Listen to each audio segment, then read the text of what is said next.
Hey, everybody. Welcome to the TEConnect podcast. I'm John Martin. And I'm Dean Reverman. Dean, security is a pretty popular topic in the news these days. Yes. In fact, there was just a big story out over this past weekend. Yep, more cyber attacks. Yep. Cyber attacks on a U.S. pipeline that may mess it with gas prices.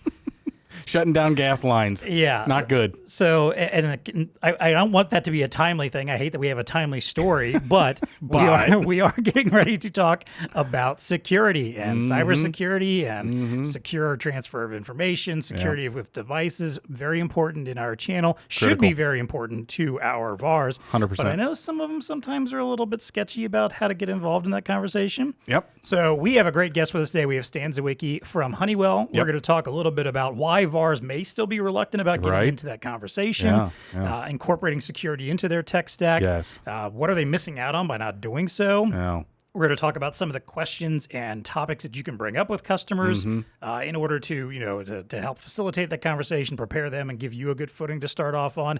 And we'll talk a little bit about how Honeywell helps out in that sphere as well with our VARs. I think it's a great topic, something VARs should definitely be interested in. So definitely. Yes. Yep. All that plus our usual value to the VAR and what's tech connecting with us. It's time to plug in and get connected. Welcome to the TEConnect podcast. It's time to get connected.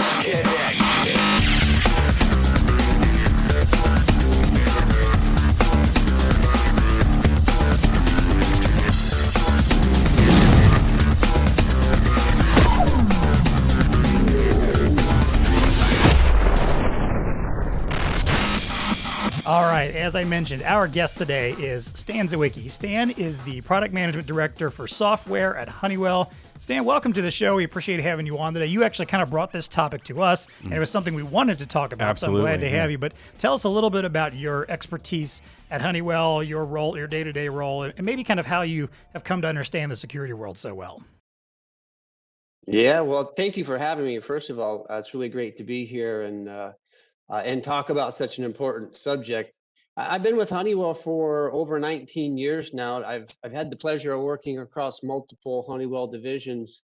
Over the last roughly 6 years, I've been in our division, productivity solutions and services, and I've been responsible for our scanning offerings, our printing offerings. But over the last going on 2 years now, I've been very focused on software for our mobile computing solutions.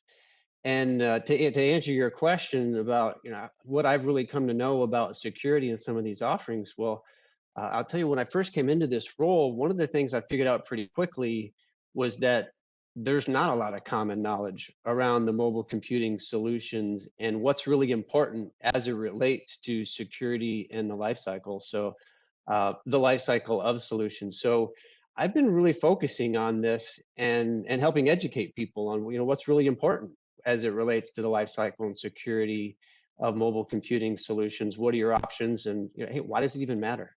Right? Yeah. Right. Yeah. What we've seen in the channel becoming more and more prevalent. I know Honeywell has been dedicating more and more resources around the software angle, security. So great conversation I'm sure we're going to have today. Definitely. Well, let's get into it. We wanted to maybe help our VAR audience find out how you can add security into your tech stack, how you can make it a part of your conversations. But, let's start again with, as we referenced before, there's still some hesitancy around this. There's a lot of VARs that think, hey, this isn't my bag. I don't know that I want to get into this. I don't want to get involved in potential liabilities around being part of the security conversation. So maybe I'll just leave it to somebody else. But you might be leaving some money on the table doing that. Well, you definitely would be leaving money on the table. But Stan, I kind of want you to talk about, first of all, why do you think VARs may be reluctant about discussing or incorporating security into their solutions?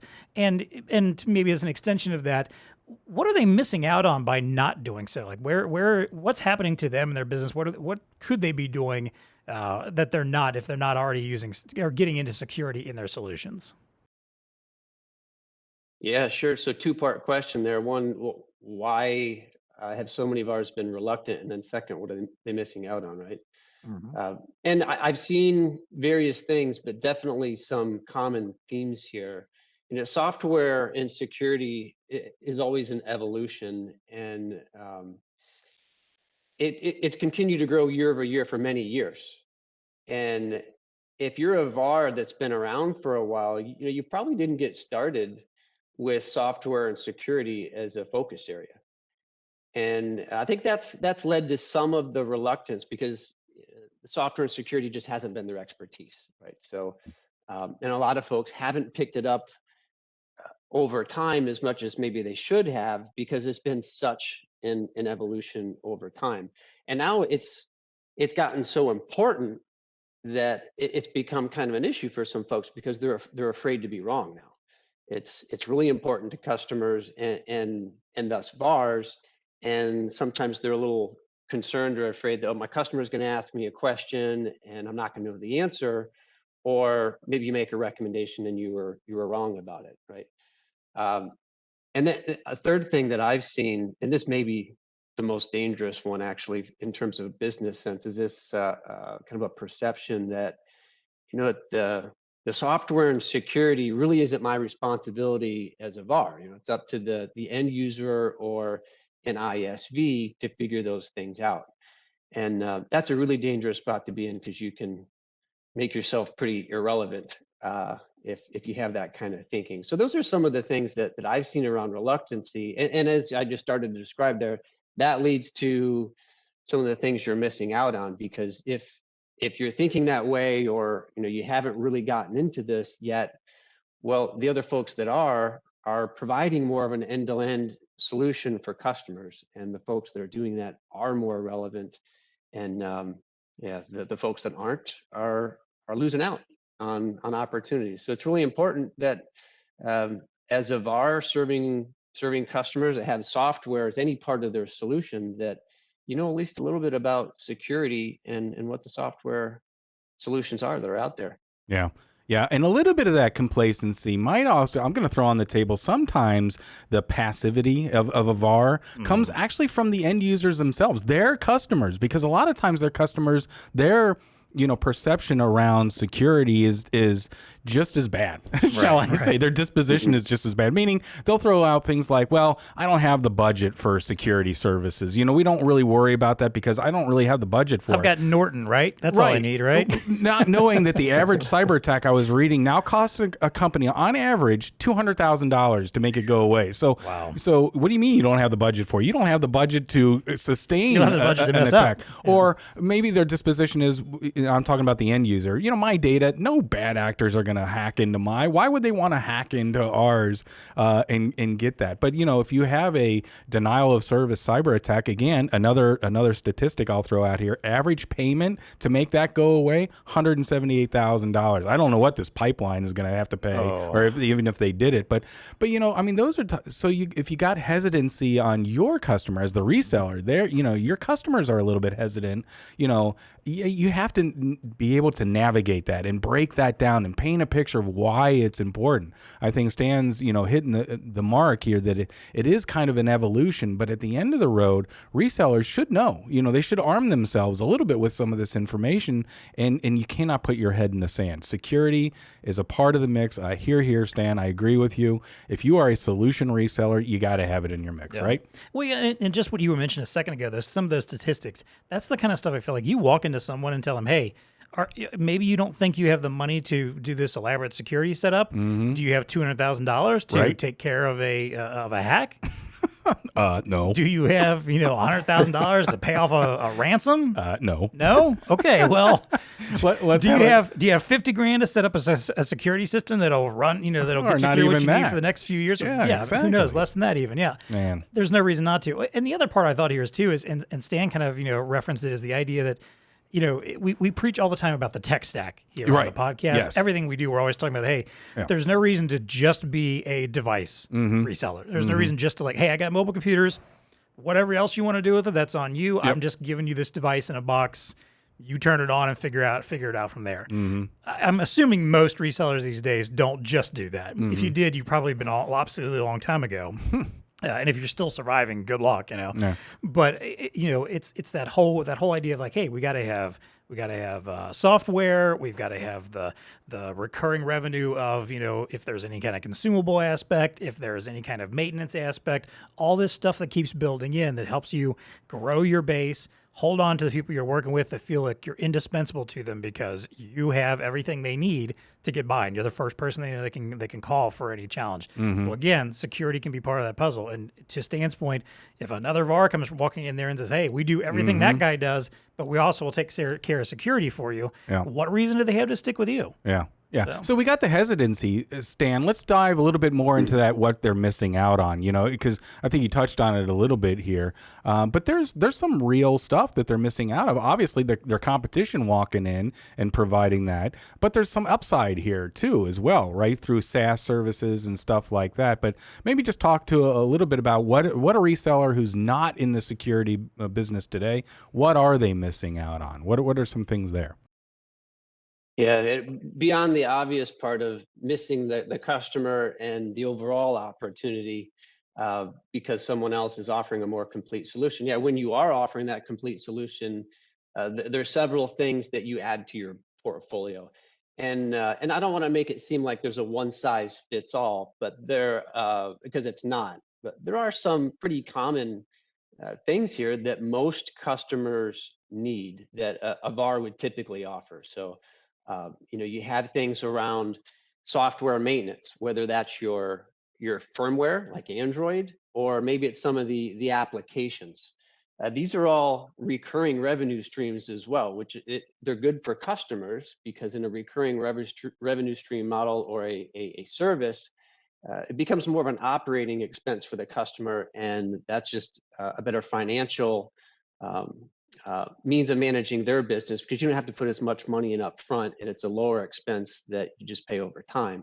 And that provides more stability for the VARs as well because now you have this steady recurring revenue stream. So you can get that through the firmware maintenance. You can get it through the purchase of applications and the maintenance for those. And it's becoming much more of a sort of an accepted and common model to have that sort of offering. And there's a good reason for it too. It's not just because corporations want to have a recurring revenue stream. That's actually not it at all. The thing is with security these days, you're never done with it. Mm. You can't just install a piece of software and set it and forget it. Every single day, the bad guys find a new way to breach software. So there's this ongoing development and maintenance effort that has to go into the software, and that's why you see these maintenance offerings.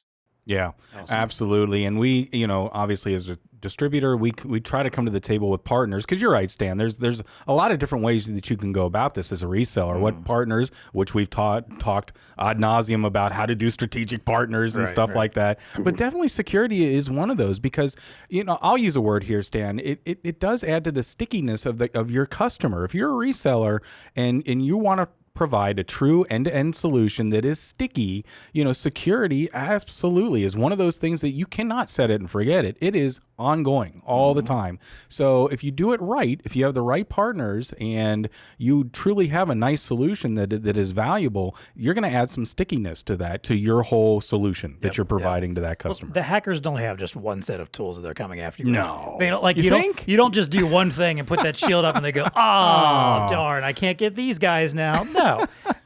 They're always evolving and changing too, and security is always evolving and changing.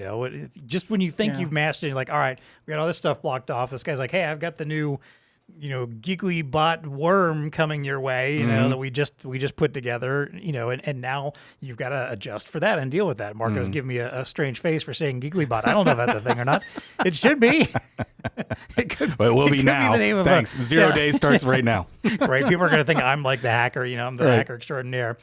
Well, Stan, let's kind of talk then, let's give our VARs some tips here by giving them maybe some of the questions that they should be asking their customers to help understand what's going on in their world, help them understand the need to have a partner like them to involve them in the security world and run security for them. So you gave me 4 great questions. I'm just gonna give you each of these questions one by one and let you kind of elaborate on what that question means, why we're asking it, and maybe like what some of the answers that you might be given can help, elaborate on what your recommendation and your solution to them might be. So the first one is, how long would you like to keep your devices?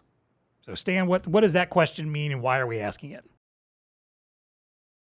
Yeah, so we're talking about the life cycle of the devices, or really a better way to think of it is what does the customer really need and expect with their solution? The devices are just one component, so it's a little bit of a loaded question. Actually, a couple of the questions I gave you are loaded questions. We'll talk about each of them.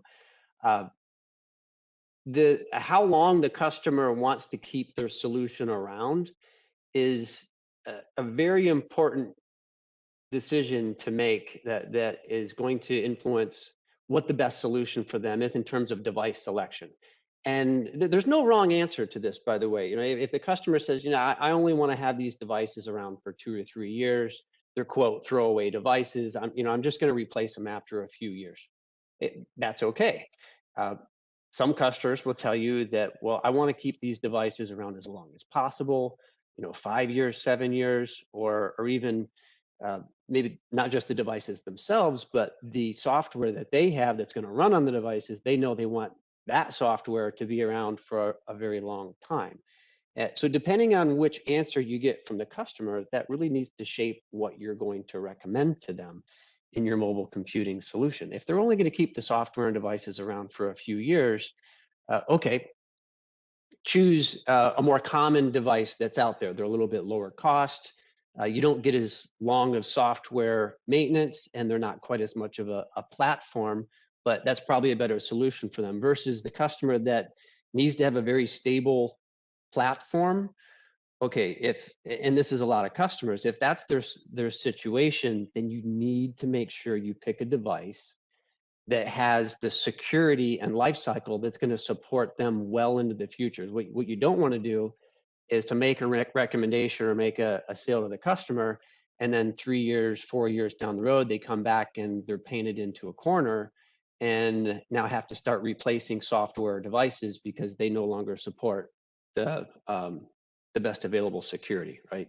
So this is why that's such an important decision. It's probably the most fundamental first question that you need to ask is really understand what's the customer's expectation and need around how long their devices and solution need to be in operation. Yeah, yeah. Makes sense. And by the way, pick up some clues, like look around the place when Yeah. you're there, because some might say, well, we're, a couple years or so, yet they have devices that they've been using for time. We've had those conversations. Right. Some of these warehouse and Mhm. transportation logistics folks where, mobile computers are being used heavily, they are really, there's a lot of inertia when it comes to change. I mean, they just don't want to do it. Like They it's don't still got a brand name that's been outdated for like 10 years on it. Oh yeah, yeah. So yeah. Look behind the scenes there, see what they're all about. But this is a really important first question. Yeah, it's basic. It's coming out of the gate, but you got to have a good understanding of it. Yeah, I agree, definitely. Stan. Well, and I also think too, we talk a lot about Android obviously these days. A lot of, Yep. where Android is the mobile device recommendation for enterprise for the most part as it is. But you also hear a lot about a lot of devices that say, "Hey, we are going to be Android compatible for the next several iterations of Right. Android." Well, part of that also means that the security is going to be evolving along the way. Every time Android puts out a new version, they're updating security. They're doing what needs to be done to combat new elements of security risk out in the world. Really important. So that's again part of that same conversation. Like, hey, I'm glad you want to have a device that's going to run a long time. I'm going to recommend this because it's going to keep up with all of Android's updates Yep. along the way. Yep. And then this is the security aspect of it that I want to bring into the picture as well. So Yeah. good, very good starting question there. All right, next question then. Do you have a cybersecurity policy? And this is one that sounds to me like it should be a no-brainer, but I'm guessing it's probably Yeah. a lot more open-ended than it should be. Yeah, again, it's a loaded question, right? It's more of a discovery question. Uh, m- Most, but not all companies have some sort of security policy, and they should, right? But you might actually get an answer back where they say, no, we don't. And that's just more opportunity for you to continue the conversation and start to ask them some questions about, all right, well, how do you think you might respond if you were the victim of a cybersecurity attack or ransomware that you were talking about before, which is now really popular in warehouse in DC. But you got to understand, all right, where are they at? Where are they at in their evolution? Do they have a policy or not? And if they do, what is it? Right. So keep peeling that layer of the onion back to understand more about where they're at and identify the opportunities to maybe make some recommendations or just ask some follow-on questions. Like, for example, a good follow-on question to that would be, all right, does your policy require that you make use of the best available security? John and Dean, you were just talking about Android and how it works and Android version compatibility. I will tell you that most people do not understand that the only way to get the best available security on Android is in the most current Android version. Let me Mm. explain what that means a little bit. Okay, so if um, if your device isn't compatible with a future version, or you skip over an Android version, maybe you go from 8 to 10, just as an example, or you skip any Android version, or you stop in an Android version. Whenever you're running that old version, and then Google and the OEMs launch the newer version, you will not get the new security features that are in that latest most current Android version. You physically cannot port the new security features onto an old Android version. It's just not how Android works, and that's a huge surprise to a lot of people. And that's why, going back to the device selection, or how long do you want to keep your devices in operation question, why that's so important. And it's all about educating the customer on these things. How long do you want to have it around? All right. And all right, if you're going to want to have this solution around for 5 years, we need to pick a device that's going to have each and every Android version with no gaps all the way through, 5+ years, however long they think they're going to need that solution around. Plus, add a few years for what you described. They might tell you 3 years, but most people want to sweat these assets as long as possible, and not have to replace devices until they absolutely have to. Yeah. Yeah. Just because you think that you're ready to upgrade doesn't mean that your folks that put out the checks are ready to put out the That's money right. to upgrade you That's yet. right. Yeah. Well, what I like about this question, Stan, I think your part of it is awesome. I think this also helps to set the table around that conversation. Look, if they don't have a strong policy around cybersecurity, well, you know that your work is a little bit harder now. You got to get much more into the education. Some of the things that the stats that I threw at you at the beginning here, you're going to have to start laying that foundation of why there is some importance around this, not just today, but into the future as well. And so, as you start to build that case, that business case around what it is your solution is going to offer, that's a really important question to ask. Where do they stand? It reminded me of when you mentioned earlier, like some customers probably think to themselves, "Hey, what is anybody going to hack me for? What's the point of it?" So the one that popped into my head, there's two that popped into my head when you said that, of hacks that were fairly big and substantial over the last decade or so. Home Depot. Now, granted, okay, you can get some payment stuff there, I guess, potentially. But then the other one I thought of was like MyFitnessPal. Do you remember that? Yeah, right. MyFitnessPal got hacked, which is a company that probably is like, well, I mean, I think they have like a paid version or something that you could potentially get some, but most of it was just about getting emails and passwords and some secure information about individuals.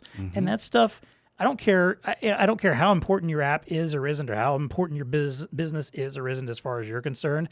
That is information that your customers do not want out and about in the world for any old person to get a hold of. I'm sorry, they don't. Right. No matter how irrelevant you may think your business is, and how irrelevant the information you collect, it's information that your business's customers assumed was secure and was not going to just go out into the dark web somewhere for someone to play around with. Yeah. It'll always be a bad mark on your business no matter what. No one likes to hear that, like, hey, we got hacked. Sorry. Someone might have your email. They might have your password. Oh, you use that password for 16 other sites, which is dumb, but sorry. It happens. You better change that, but it happens a lot. Absolutely. Yeah. Yeah. So another great question there. All right. Well, then let's get to the next question. Number 3, what applications will you be using? Why do we ask that question? Yeah, this is important because, again, when you have software run on the device, it's not a install it and forget it sort of thing, right? So you got to make sure that you understand what they're going to be running on the device. Is it even the right application for them? And then whatever that final selection is, do they have the plan and information, knowledge that they need to have in order to make sure that software remains as secure as possible? So for example, um, browser, right? So browsers are a really common application these days.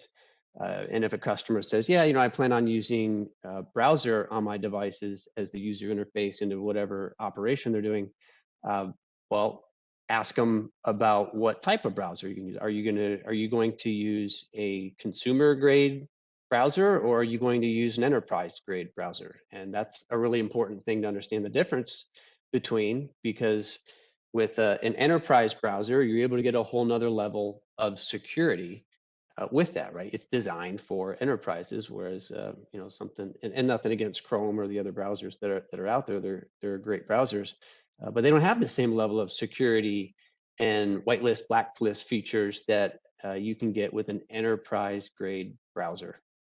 And this is one of those questions I think you really got to probe a little bit on this, because, devices today are multifunctional. You can do a lot with them. They're not just, Right. it's a one-trick pony. Right. No, they're coming with operating systems that do a lot. So I agree with you, Stan. I think you really got to probe here and ask, okay, I get how you're going to use the device and the solution that I'm presenting to you, whatever it is, asset tracking or something like that. But are there any other applications that you think this device will be used for?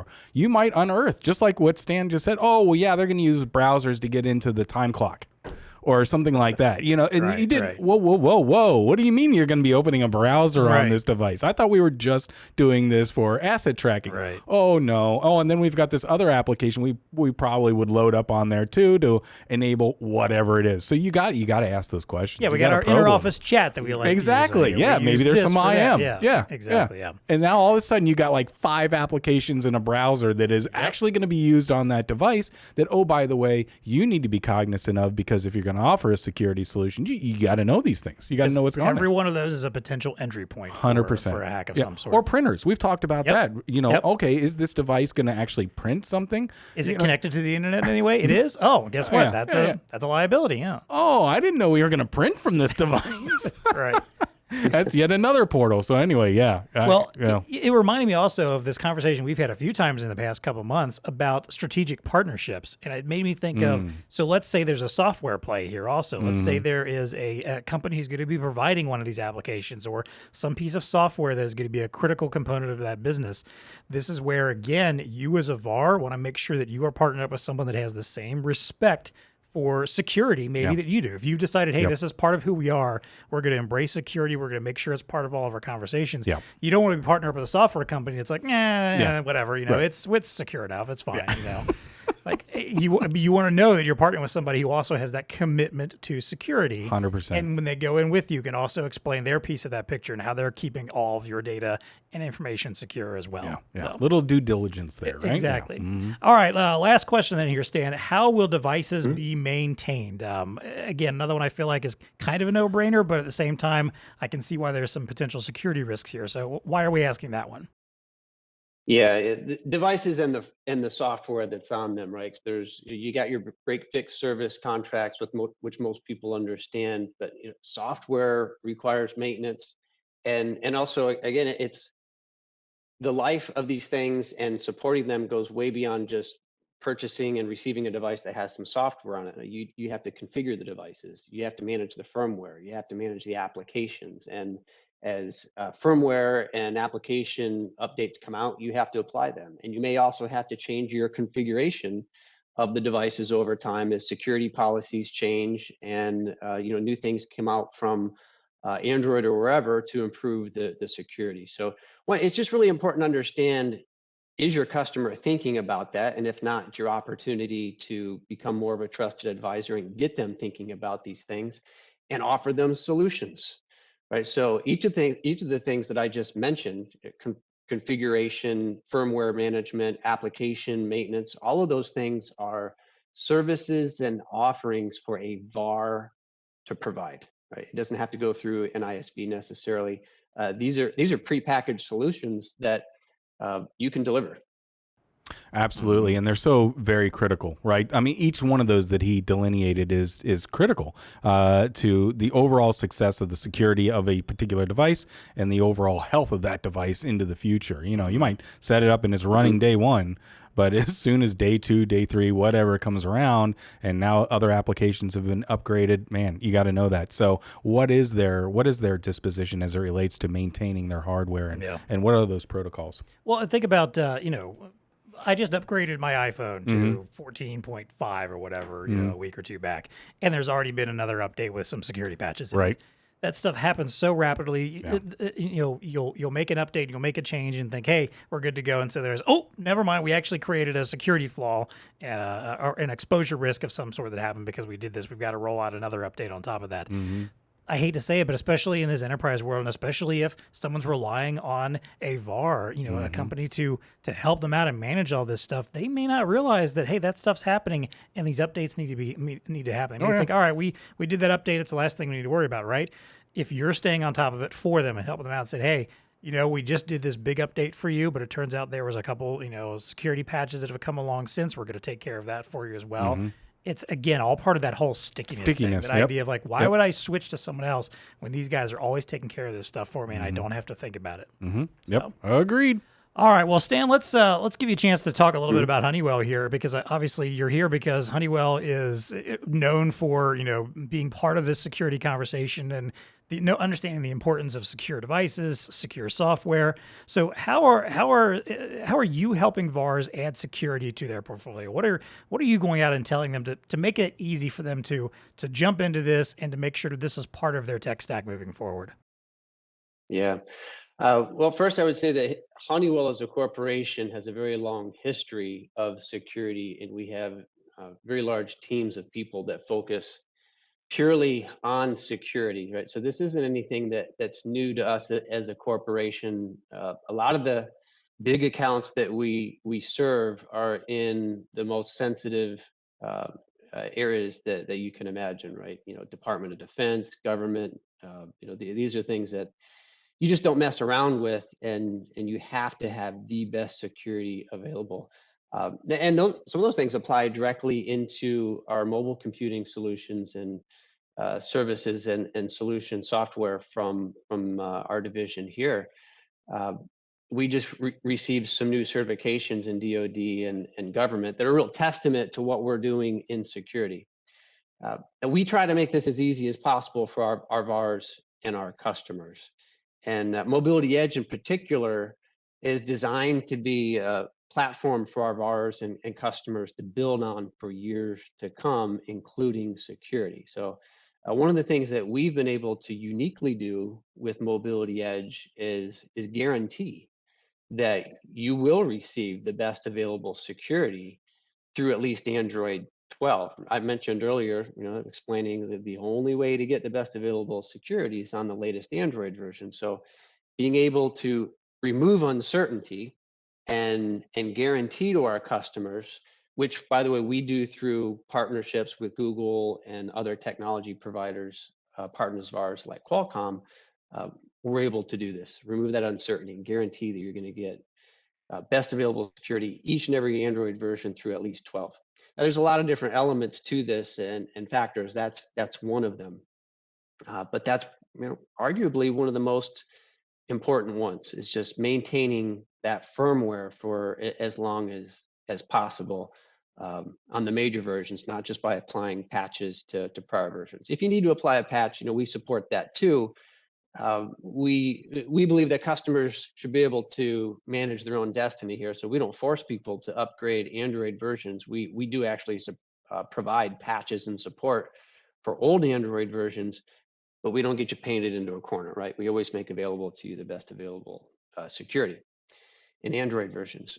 We also offer pre-packaged applications. I mentioned two popular ones a couple times already. I mentioned Launcher. I think I mentioned Launcher. Launcher is one of our added layers of protection. It's an application that runs on the device that actually adds security across your other applications. And I described Browser earlier.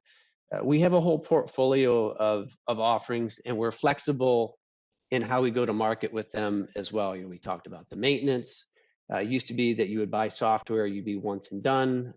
Well, we actually do provide some perpetual software, and that you can purchase maintenance as you go, or you can just do more of a subscription type service with the applications as well. So we try to make it as easy as possible, and we package these things up so that a VAR can simply deliver them as packaged to the end user, and there's not integration that they have to get heavily involved with, and you don't have to be an expert in these things either, right? So those are some of the things that we're doing to make it easier for the VARs. And And John, as you said, adding security to their portfolio. absolutely. And John, we've talked about this on the show before. If you're a reseller, lean on the vendors' resources that they have out here. Honeywell with their Mobility Edge platform is one of those.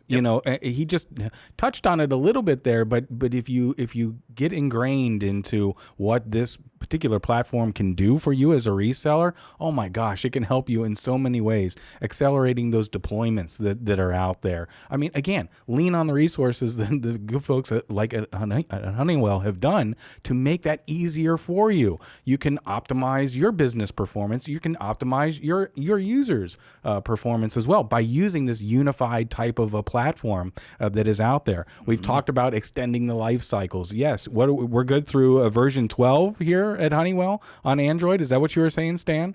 So, right.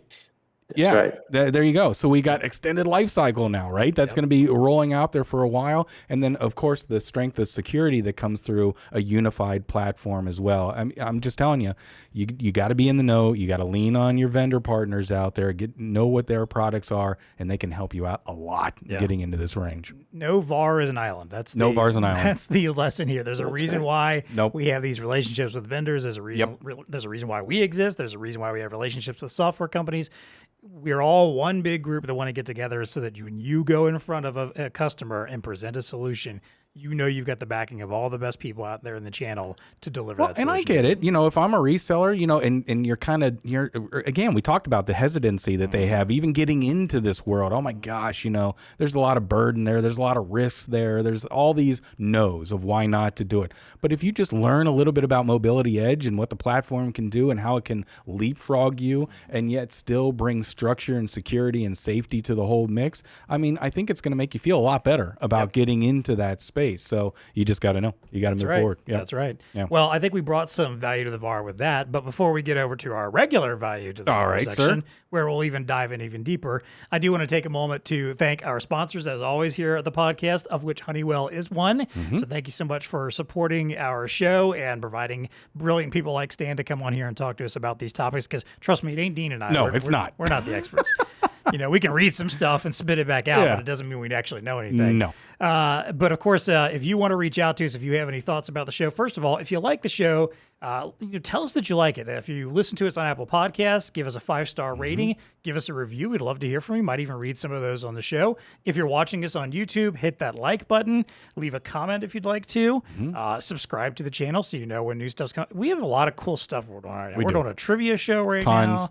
We have cooking shows. Come on. Yeah. We got a lot of engagement in this pandemic era. Exactly. All this cool, fun stuff we're doing right now that you can find on YouTube. So if you like this, subscribe and check out all that other stuff too. And of course, if you want to reach out to us, if you have any questions, thoughts, or maybe you have some ideas for future episodes that you want us to dive into, I'm sure there's a lot more we could do on security in the future. You can reach out to us on Twitter at TEConnectPod. You can also find us on email, TEConnect@BlueStarInc.com. All right. Well, let's wrap things up with our recurring segments. The first, of course, is value to the VAR.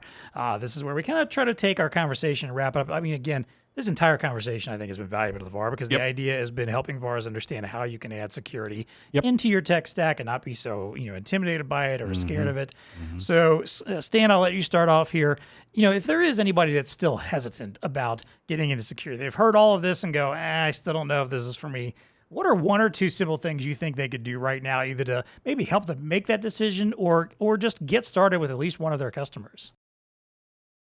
Yeah, and recognizing the importance of security for the VAR and the customer is sort of the prerequisite here. And all you got to do is get online and do a couple of searches, and you can pretty quickly see just how important security is. And the good news is that even if you read all that and then you get freaked out, you can actually take a deep, relaxing breath because while security is very important and it may be new to you as a VAR, you don't actually have to be a security expert to get started, right? You can start by just creating a list of questions. Some of the things that we had talked about earlier about having that discussion with your customer about how long they want their solutions to be around, what's their cybersecurity policy. Start that conversation, and gather the information. And you don't have to know exactly what the best solution for them is on the spot. If you do, that's great. But Honeywell has a lot of resources available. Our people are our best assets. Our sales engineers are our great assets. We work with you to come up with what those optimal solutions are for each of the customers. Awesome. Yep, those are good ones. What I would say, anyone who's hesitant out there, because I get it. We've talked about it. I understand that whole part.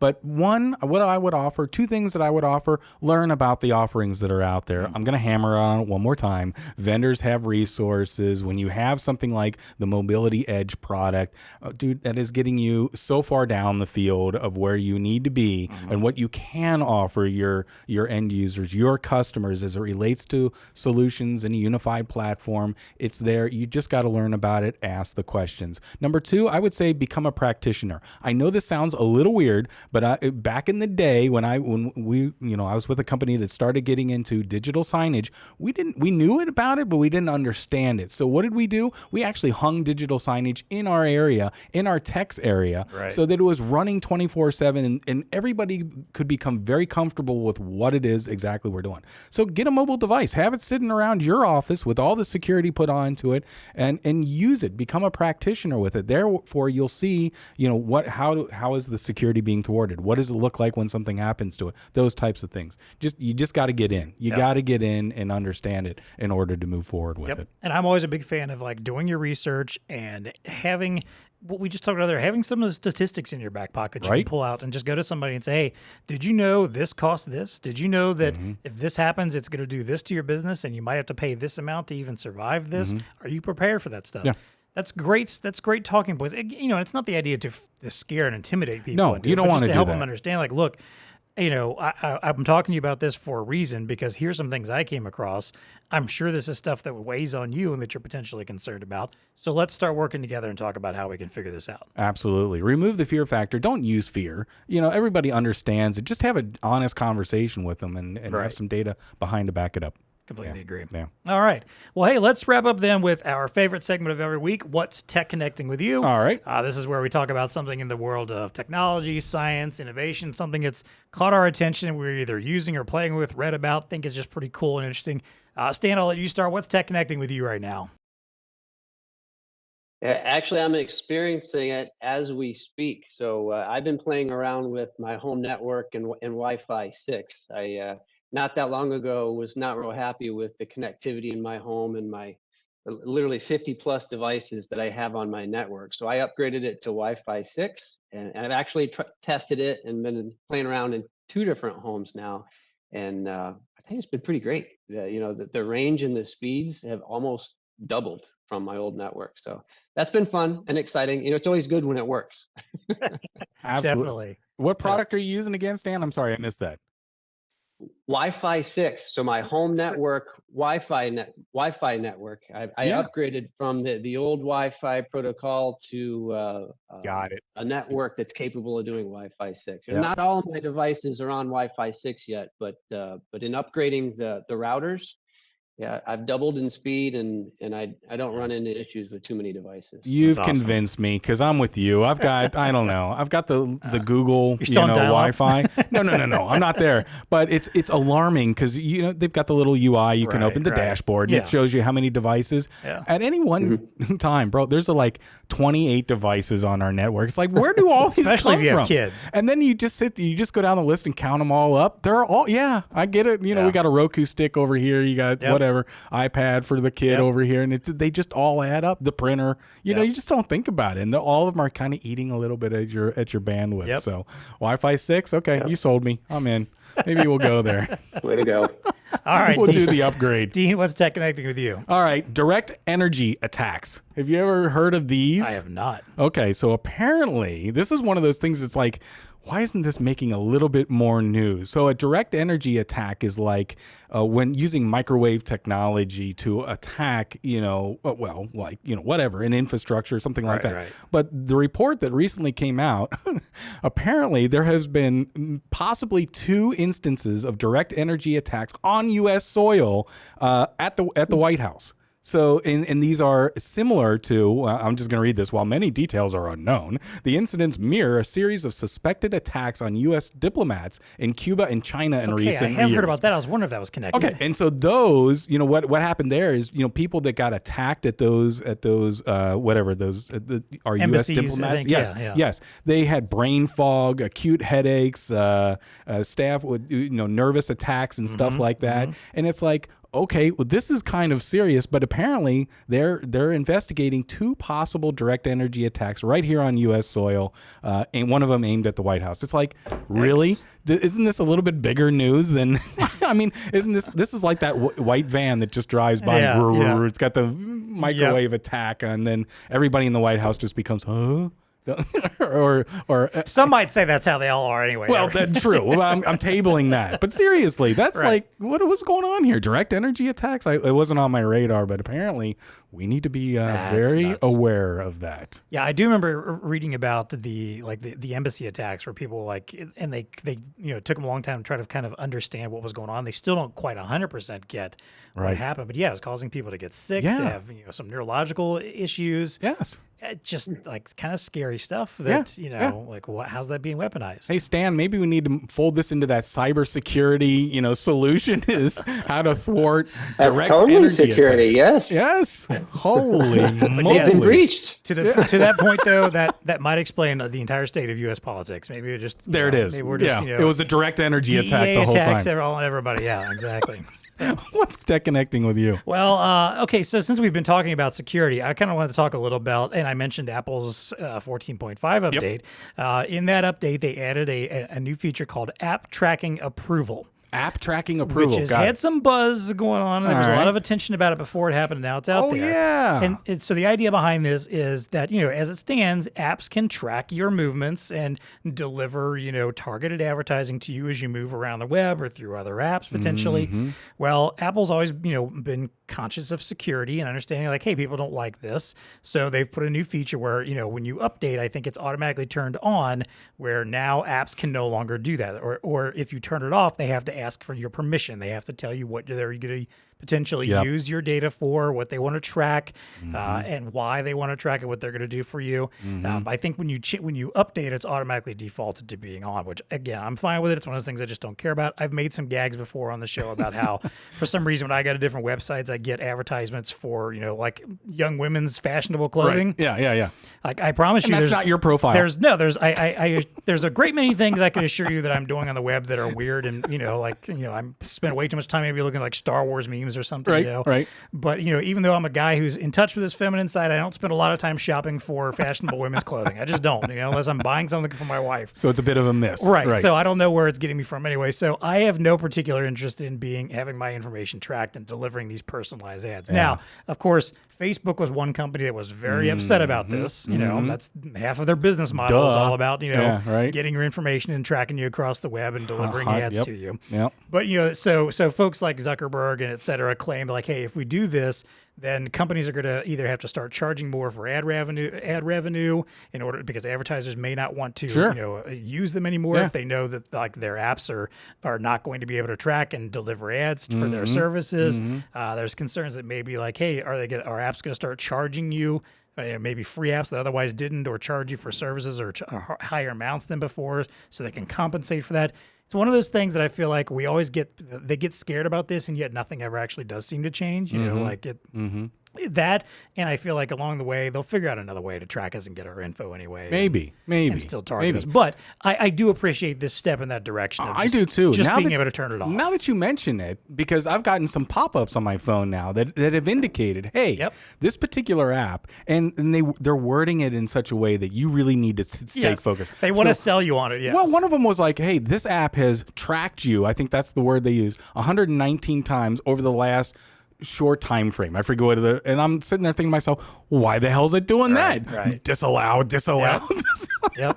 Well, that and then the app providers, the companies themselves that are making them also are required to tell you why they think it's a good idea for you to turn that back on. So, like, I opened up McDonald's, for instance, to order something off their app. Oh, and we it said, won't like, know where you are, I know. John. Well, it Yeah. wasn't even that, because the location thing is something even entirely different. But they were like, hey, would you like to turn this back on so we can make sure that we're showing you all the best new food and deals that McDonald's has no matter where you are on the web? I'm like, no, I can come to your app and find that at any time. It's okay. I don't need to know that filet-o-fish is on sale when I'm over here on Google doing something for work. I just don't. Like, I'm sorry. It's okay. Interesting. So- I appreciate the step too. I There do. you go. I approve of it. I appreciate it. I'm sure some folks will find a work around it, and it's probably not going to result in this, catastrophic increase in Armageddon. Yeah. prices on everything as as Facebook and other companies think it will. But Yeah. you know, Cry me a river. that's Yeah, right. Yeah. So that's what's Tech Connecting with us. It is time, unfortunately, for us to unplug for the day. Stan Zywicki, thank you so much for Thank joining you, us. We Stan. appreciate your insight. Thank you very much for having me. It's been a real pleasure. All right. Definitely. All right, so until the future, it is time for us to unplug. For Dean Reverman, I'm John Martin. Until next time, stay connected. Fast, reliable scanning is a must for any industry. That's why Honeywell's #1 barcode scanner is the Xenon XP series, known for class-leading durability and reliability in any environment. In particular, the 1952G cordless area imaging scanner captures difficult, damaged, and smartphone barcodes in any environment. But now the Xenon XP is even better with FIPS certification. FIPS 140-2 certification is the government standard for encrypting devices that transmit info wirelessly. It's perfect for government healthcare facilities or anywhere that sensitive data needs to be kept secure. To learn more, contact your BlueStar Honeywell representative.